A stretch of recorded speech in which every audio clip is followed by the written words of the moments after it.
My name is David Handler. I'm co-founder of Poisson Rouge. I'm Justin Kantor, co-founder of Poisson Rouge. I'm a composer and a violinist. Justin's a cellist. We met at conservatory and sort of a little bit, I would say, disheartened by the prospect of leaving the ivory tower of a conservatory and feeling like our peers are not so familiar with that which we had this almost religious devotion to.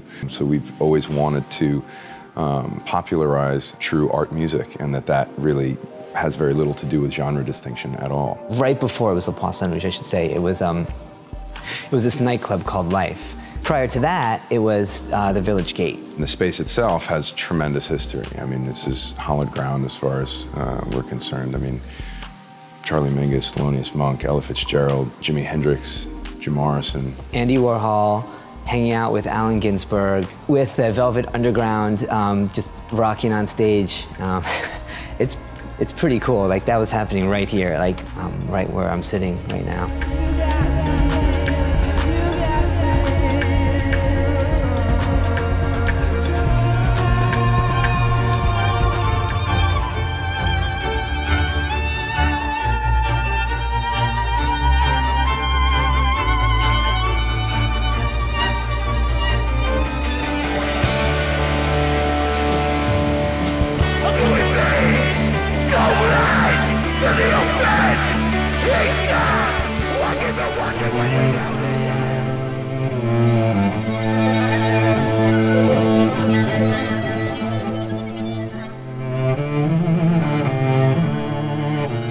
What's fantastic about a venue like LPR is you can have all those different shows, and the main thing that draws it all together is the crew. I think everybody here is, every time I've been here, is so top-notch, and it's awesome. It's a good place to play.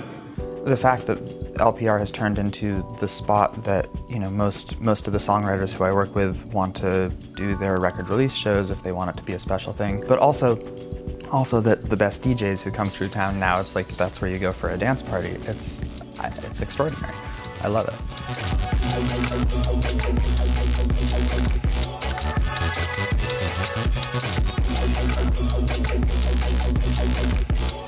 I think LPR really gives the best production to each show. So every time the lighting is different, the sound is it sounds really amazing. It does really something that really brings out the best of the band or the performance.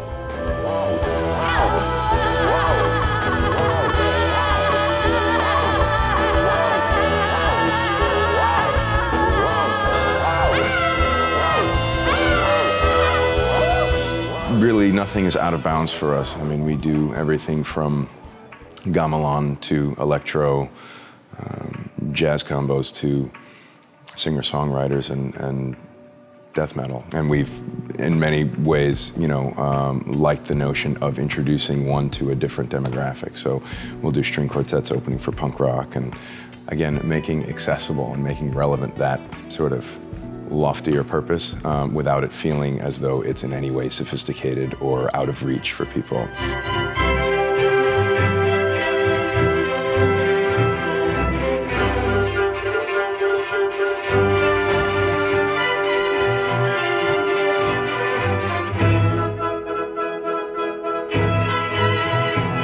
LPR is known for everything. It's known for being a nightclub in a lot of ways. And so I think, you know, having a classical show going on here gives it that point of entry for somebody who's never been to a classical music show. Certainly a concert at Avery Fisher Hall at Lincoln Center, you'd have to do your homework. Whereas if you're doing a classical show at LPR, maybe you've been here before, maybe you've seen some rock band here or something like that, you know what to do. You just come and watch the show. And I think that's a big, big deal for us.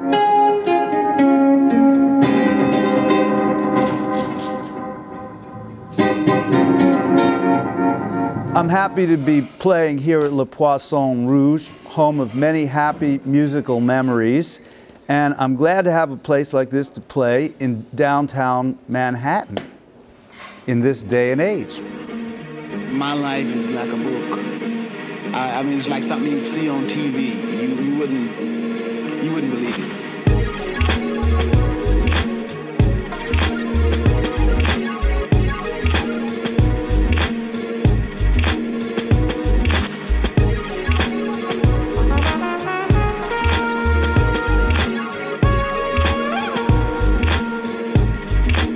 I've always really liked this place. You know, I have a lot of family here, both literally and figuratively. I mean, it's a great space, great group of people, and the music's awesome, and it's a lot of fun. The great thing about Le Poisson Rouge is that, you know, it's high art and low art all in the same place. So you could come to a sit-down show with a, you know, jazz or classical virtuoso, but you also have the best dance parties, driven by DJs that really are deep. I just love this place. I don't like the sound of that.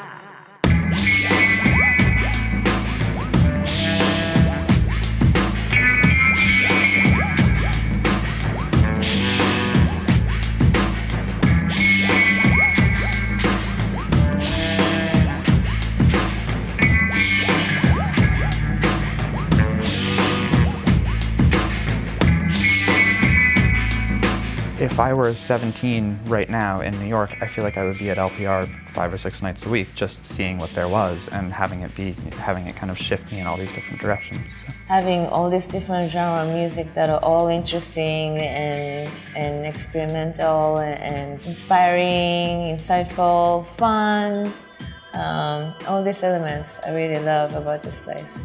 We have a very deliberate and uncompromising mission to push the popular palette as far as possible, as often as possible. And to be honest, we didn't know how receptive people would be, but they've embraced it, and it's very inspiring.